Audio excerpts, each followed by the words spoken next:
Hello and welcome दोस्तों, स्वागत है आपका हमारे यूट्यूब चैनल में। दोस्तों आज के इस वीडियो में हम बात करने वाले हैं विल्फ्रेड ओवेन के द्वारा लिखी गई एंथम फॉर डूम्ड यूथ के हिंदी एक्सप्लेनेशन की। दोस्तों बीए सेकेंड ईयर के ये पोएट्री पार्ट में चैप्टर नंबर 1 है और इसका हिंदी एक्सप्लेनेशन चलिए हम इस वीडियो में देखते हैं। यहाँ पे विल्फ्रेड ओवन जो है एंथम फॉर डूम्ड यूथ को लिखा है। अब इसके चलिए लाइनों को देखते हैं और समझने की कोशिश करते हैं कि विल्फ्रेड ओवन जो है इस पोएम में क्या कहना चाहते हैं।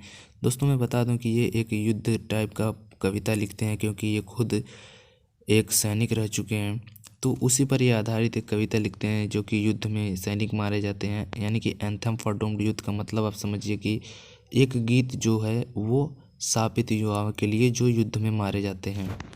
राष्ट्रगीत एंथम के लिए यूज होता है, लेकिन यहाँ पे आप समझ लीजिए कि एक राष्ट्रगीत जो युवाओं के मारे जाने के बाद गाई जाती है, यानी कि एक राष्ट्रगीत ये है समझ लीजिए। लेकिन इसे राष्ट्रगीत के लिए नहीं यूज किया गया है, ये केवल गीत है यानी कि पोयम है जिसमें उन शापित युवाओं के बारे में जो है विल्फ्रेड ओवन ने बताया है। तो यहाँ पे क्या बताया चलिए पढ़ते हैं। What passing bells for these who die as cattle. मतलब यहाँ पे पहली लाइन में वो बोलते हैं कि उन लोगों के लिए कौन सी चर्च की घंटियाँ बजाई जाती हैं जो कुत्ते की मौत मारे जाते हैं, यानी कि जानवरों की तरह मारे जाते हैं। दोस्तों क्रिश्चियंस में जब कोई भी मौत होती है तो लोग चर्च की घंटियाँ बजाते हैं ताकि उनकी आत्मा को शांति मिलती है। तो वहीं पे यह पोएट कह रहा है कि what passing bells for these who die as cattle, यानी कि उनके लिए कौन सी चर्च की घंटियाँ बजाओगे जो कि कुत्ते की मौत मारे जाते हैं। Only the monsters anger of the gun, उन्हें तो केवल सुनाई देती है तो वो खतरनाक आवाज़ें।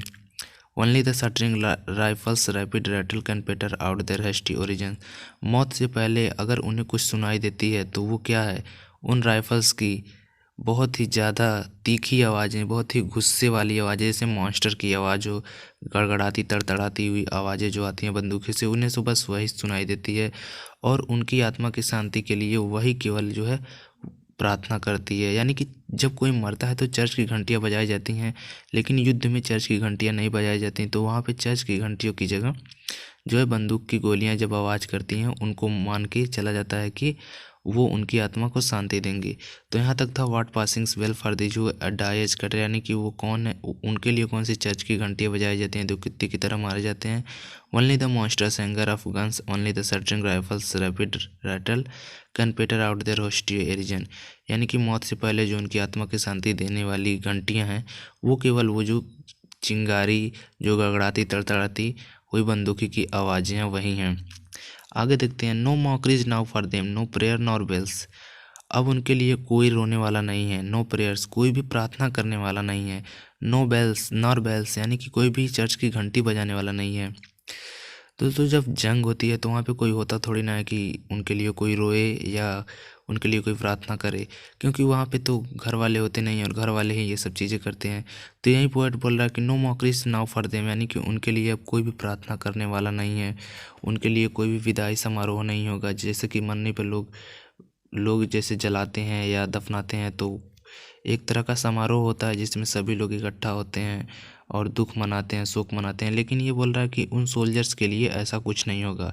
Nor any voice of morning save the church, यहाँ पे आगे वो बोल रहा है कि यहाँ पे कोई भी रोने की आवाज़ नहीं आएगी, यानी कि यहाँ पे कोई घर वाला होगा नहीं तो रोएगा क्यों, यानी कि सब सैनिक ही होंगे तो अपने में सब फाइट कर रहे हैं तो कोई भी मरेगा तो कोई रोने का टाइम ही नहीं होता। तो यही बोल रहा है कि उनके लिए अब कोई रोने वाला नहीं है, कोई प्रेयर करने नहीं वाला है। The shrill demented choirs of wailing shells and bugles calling for them from sad shires, अब यहाँ बोल रहा है पोएट जो है कि जो तोप की गोली की आवाज़ें निकलती हैं वही इनके लिए प्रार्थना होती हैं। And bugles calling for them from sad shires, और जो बूगल्स होते हैं यानी कि जो बजाए जाते हैं युद्ध के प्रारंभ में, वो उनके लिए घर के लोगों के रोने की आवाज़ की तरह होती है। कि जैसे कि जब कोई तकलीफ़ में होता है, मरने वाला होता है तो लोग रोते हैं गाते हैं, वैसे ही जब युद्ध होता है तो बुगल बजाई जाती है जो कि उनके लिए यही होता है कि रोने रोने गाने की जैसी होती है कि कोई रो रहा हो, उनके वो तकलीफ़ के लिए जा रहे हों। नॉर्मली हम देखते हैं कि जब भी सैनिक अपने घर से जाता है तो उनकी बीवी या उनकी माँ ज़्यादातर रोने लग जाती हैं क्योंकि सीमा पे डर होता है मरने का। तो वही यहाँ पे कह रहे हैं कि the shrill demented church of wailing shells and bugles calling for them from sad shire, उनके लिए चर्च की घंटियाँ अब वो जो तोप के गोले की आवाज़ें हैं वो हैं, और रोने की आवाज़ एक तरह से वो ब्यूगल्स हैं। What candles may be held to speed them all.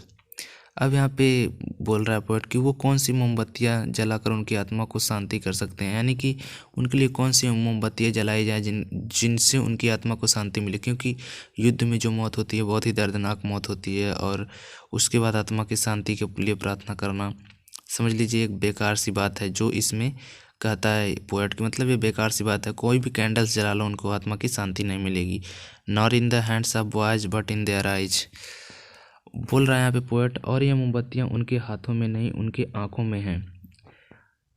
दोस्तों यहाँ पे जो पोएट है वो बोल रहा है कि जो कैंडल्स हैं वो कौन सी कैंडल्स हैं जो जलाए जाएं जो उनकी आत्मा को शांति करें।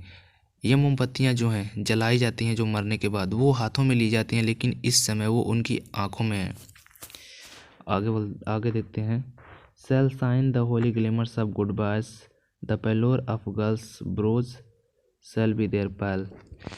और यहाँ पे आगे बोलता है पोएट कि जीवन की बुझती हुई रोशनी दिखाई देती है जब वो मरते हैं, वो फीकापन और वो उबासी जो औरतें के चेहरे पर छाएगी वही उनका कफन होगा, जो कि उनकी प्रेमिकाएं या पत्नियां हैं। यहाँ पे पोएट जो बोलना चाहता है कि shall shine the holy glimmers of goodbyes, यानी कि जो लोग जब वो जाते हैं घर से तो उनके लिए एक सुखी मतलब सुखी प्रार्थना करते हैं, सुखी गुड बाय बोलते हैं, यानी कि यहाँ पे दिया गया गुड बाय बोलते हैं। द वेलोर ऑफ गर्ल्स बोझ सेल बी देयर पाल, यानी कि उनके लिए अपमृत्यु के बाद कोई भी कफन नहीं मिलेगी, क्योंकि जो जंग होती है उसमें कफन मिलने की कोई गुंजाइश नहीं, क्योंकि सब लोग लड़ते व झगड़ते रहते हैं। वही यहाँ पे बोल रहा है पोएट कि shall shine the holy glimmers of goodbyes, the pallor of girls brows shall be their pall, यानी कि जीवन की बुझती हुई रोशनी, यानी कि उनकी जो जीवन की रोशनी है वो बुझ रही है जब वो मरते हैं, और उनके लिए कफन जो है वो उनकी पत्नियों की चेहरे पर जो फीकापन है और जो उबासी है वही उनकी कफन है। इसके आगे देखते हैं। Their flowers the tenderness of patient mind and each slow dusk a driving done of land. और यहाँ पे बोल रहा है कि the flower the tenderness of patient mind, यानी कि उनके शरीर पर फूल तो नहीं चढ़ाए जा सकते, लेकिन उन्हें सुकून और शांति मिल जाएगी जो फूलों के समान है, और हर शाम जब लड़ाई रुकेगी तब वो चाहकर भी इससे नहीं बच पाएंगे, और बल्कि उन्हें वहीं रहकर आराम खोजना होगा जो मुश्किल होगा, क्योंकि वहीं पर उनके साथी की लाशें पड़ी होंगी, यानी कि वो मरे होंगे। इन दो लाइनों में यही पोएट करना चाहता है कि the flower the tenderness of patient, यानी कि उनके ऊपर कोई फूल या पुष्प नहीं चढ़ाएंगे, क्योंकि जो जंग में मारे जाते हैं वो कुत्तों से भी बदतर मौत मारे जाते हैं। इस तरह की पोएट की जो है भावनाएं हैं, जबकि हम मानते हैं कि वो शहीद हो जाते हैं बहुत ही अच्छी हैं, लेकिन एक अंदर आत्मा से जो है वो एक सैनिक, क्योंकि एक सैनिक रह चुके थे विल्फ्रेड ओवेन, तो वो बताते हैं कि मतलब वहाँ पे जो लोग मरते हैं वो बहुत बुरी मौत मरते हैं, और हम सभी जानते हैं कि बहुत बुरी मौत मरते हैं। उनके लिए ना कोई विदाई का समारोह हो पाता है, और ना ही फूल चढ़ाए जाते हैं, या ना ही उनके लिए प्रार्थना की जाती है, यानी कि उनके लाश घर पे ही नहीं आती है, जिनकी आती है उनकी तो होती है। तो वहीं पे वो बोल रहा है कि अब वो मर गए, यानी अब उनको सुकून और शांति मिल गई है, क्योंकि हर शाम उन्हें यही डर सताता है कि आज युद्ध हो जाएगा, आज युद्ध हो जाएगा। अब उन्हें यह डर नहीं सताने वाला, क्योंकि युद्ध जो है वो समाप्त हो चुका है।